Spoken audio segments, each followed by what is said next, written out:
تو بعد میں مشائخ نے کہا کہ مشائخ کی صحبت میں بیٹھو، اللہ اللہ کرو تو صفت احسان حاصل ہو جائے گا، اسے نسبت بھی کہتے ہیں کیا؟ تو نسبت کی 4 قسمیں ہیں۔ کتنی؟ جب کوئی شخص کسی مجلس میں بیٹھتا ہے مشائخ، بالخصوص مشائخ کے یہاں، تو اس کے قلب کے اوپر اثرات پڑتے ہیں، اس کے دل کے اوپر، اسی شیخ کے۔ تو جب تک وہاں رہتا ہے تو دنیا بھول جاتا ہے، اللہ کی یاد آتی ہے، اللہ کے نبی صلی اللہ علیہ وسلم کی یاد آتی ہے، آخرت کی یاد آتی ہے، نیک اعمال کی رغبت ہوتی ہے، گناہوں سے نفرت ہوتی ہے، پھر اٹھ کے چلا گیا۔ تو یہ ایک نسبت ہے، اس کو نسبت انعکاسی کہتے ہیں۔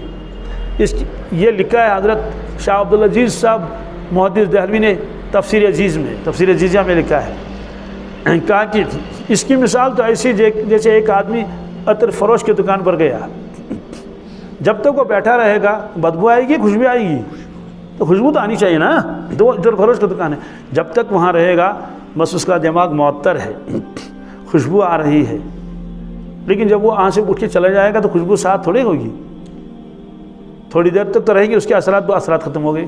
یہ نسبت انعکاسی ہے۔ جب آدمی دینی مجلسوں میں، دینی محفلوں میں، خانقاہوں میں بزرگان دین کے ساتھ بیٹھتا ہے تو ایک نسبت حاصل ہو جاتی، لیکن یہ کمزور ہے، یہ بعد میں ماحول میں چلا گیا تو بس وہی بن گیا۔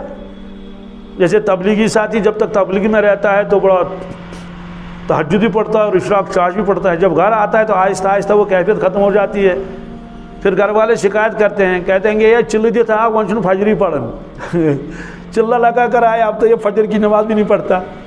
تو دوسری نسبت ہے، اس کو نسبت القائی کہتے ہیں۔ کیا؟ القائی۔ اس کی مثال کیا ہے؟ اس کی مثال دی حضرت نے تاکہ سمجھ میں آ جائے۔ ایک آدمی کے پاس شمع ہے، موم بتی ہے، لیکن وہ بجھی ہوئی ہے، وہ اب اس کو جلانا چاہتا ہے، تو کیسے پھونکوں سے جلائے گا؟ کیا پھونکوں سے تو بجھایا جا سکتا ہے۔ وہ تلاش کر رہا ہے کہیں مجھے ایک شمع ملے، آگ ملے، تاکہ میں اپنی شمع کو روشن کروں۔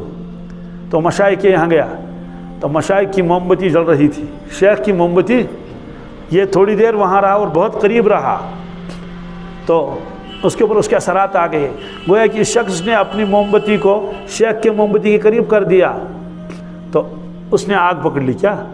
شیخ کی آگ کم نہیں ہوئی، ظاہر سی بات ہے وہ آگ تو برابر ہے نا، لیکن وہ آگ اس میں بھی منتقل ہو گئی۔ سائنسی دور ہے نا، آپ کے موبائل میں جتنا ہے دوسرے کو ڈال سکتے ہیں، نہ ڈال سکتے؟ اپنا رہے گا ڈیلیٹ ہو جائے گا، اپنا بھی رہے گا اور اس کو بھی ڈال دیا۔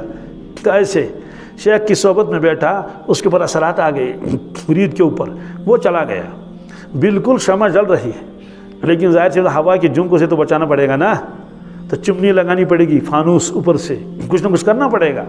تو فرمایا کہ اس کی حفاظت کی ضرورت ہے، اس کی حفاظت کی۔ تو 2 نسبت ہو گئی۔ تیسری نسبت ہے، اس کو اصلاحی کہتے ہیں۔ کیا؟ کہ بہت زمانے تک شیخ کی خدمت میں رہا، اس کے ساتھ رابطہ رہا، یہاں تک کہ مضبوط ہو گیا، اس کی نسبت بہت مضبوط ہو گئی۔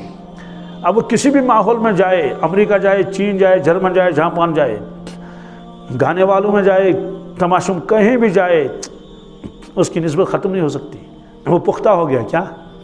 اس کی اور ایک مثال بھی ہے، کچی اینٹ کو باہر رکھو تو اس کے اوپر چھت لگانا ضروری ہے، چھت اٹھ گیا تو بارشیں اور برف کی وجہ سے وہ مٹی بن جائے گا نہیں، ختم ہو جائے گا آہستہ آہستہ، اگرچہ چند دن لگ جائیں گے، مہینہ 2 مہینہ، لیکن بہرحال اس کا وجود ختم ہو جائے گا، جتنی برف زیادہ بڑھے گی اور جتنی بارش۔ تو 2 مہینے 3 مہینے برف کے نیچے وہ چٹا رہا، کچی اینٹوں کا، جا کے دیکھو اس کی کیا حالت ہو گئی ہے۔ لیکن یہی اینٹ اگر آپ نے پہلے کس میں بھر دی، بٹی میں بھر دی نا، تو ظاہر سی بات ہے وہاں یہ آگ میں رہی، اس کے بعد نکالو اس کو، پختہ ہو گئی، ڈال دو پانی میں، کس میں ڈال دو، 6 مہینے کا بعد نکالو تب بھی نکلے گی، پختہ ہی ہوگی، اس میں کمی نہیں ہوگی۔ تو یہ نسبت کہلاتی ہے نسبت اصلاحی۔ کیا؟ یہ مشائخ کے یہاں جو پہلے زمانے کے بزرگ جاتے تھے، کہ 6 مہینے لگا رہا تھا، سال لگا رہا تھا، 4 سال لگا رہا تھا، آتا جاتا تھا، تو اس کی اصلاح ہوتی تھی۔ اب اس کی نسبت کیسی ہے؟ مثال دی ہے حضرت نے، ایک بڑا دریا ہے، ایک بڑا، جیسے دریائے جہلم ہے، اور دریائے ستلج ہے، اور دریائے برہم پتر ہے، اور دریائے گنگا ہے، دریائے جمنا ہے، کوئی بھی بڑا دریا۔ ایک آدمی نے بہت محنت کر لی، اس دریا سے ایک ندی لائی اپنے آنگن تک۔ کہاں تک؟ ایک چھوٹی سی ندی، بڑی محنت کرنی پڑی، پانی لایا، پانی آ گیا پانی، ہوا کے جھونکوں سے اب اس کو کچھ نہیں ہوگا، اس کے صحن میں پانی پہنچ گیا، وہاں اس نے حوض بنایا تو پانی آ رہا ہے، آگے جا رہا ہے، وہ پانی استعمال کر رہا ہے۔ ہاں اس میں کوڑا کرکٹ آ سکتا ہے کیا؟ تو نگرانی کی ضرورت پڑتی ہے، نگرانی کی، کوڑا کرکٹ ختم کر دیا۔ تو 3 نسبتیں ہوگی۔ آخری نسبت کیا؟ جس میں مرید شیخ جیسا ہو جاتا ہے، جس میں مرید، وہ نسبت اتحادی ہے۔ کیا صحابہ کرام میں نسبت اتحادی حاصل ہوئی تھی حضرت ابوبکر صدیق کو رضی اللہ عنہ۔ کیا؟ بالکل، اسی لیے قرآن پاک کے اندر کچھ آیتیں ایسی ہیں، حدیثوں میں اس کا تذکرہ ہے، اور جب دیکھتے ہیں سوانح حیات اور سیرت پاک رسول اللہ صلی اللہ علیہ وسلم کی اور حضرت ابوبکر صدیق کی، ہزاروں چیزیں ملتی جلتی ہیں۔ اس پر ایک کتاب لکھی ہے پیر صاحب نے، کیا؟ یہ رہے سلامت تمہاری نسبت۔ اس میں لکھا کہ دونوں میں کتنی مشابہت ہے، کس کس کے درمیان؟ حضرت رسول اللہ صلی اللہ علیہ وسلم کے درمیان اور حضرت ابوبکر صدیق کے درمیان۔ تو نسبت اتحادی حاصل ہو گئی تھی۔ اور نسبت اتحادی کے بارے میں لکھا ہے کہ مرید کی آواز شیخ کی آواز سے ملتی جلتی ہے، مرید کا حلیہ شیخ کے حلیے سے کیا آتا ہے؟ ملتا جلتا ہے، تو اس کو اعلیٰ درجے کی نسبت حاصل ہو جاتی ہے۔ تو خلاصہ یہ ہے، یہ جو صفت احسان ہے اس کے بغیر کوئی چارہ نہیں، اس کے بغیر کوئی، کم از کم اتنا تو ہونا چاہیے، ہر وقت استحضار رہے میرا اللہ مجھے دیکھ رہا ہے۔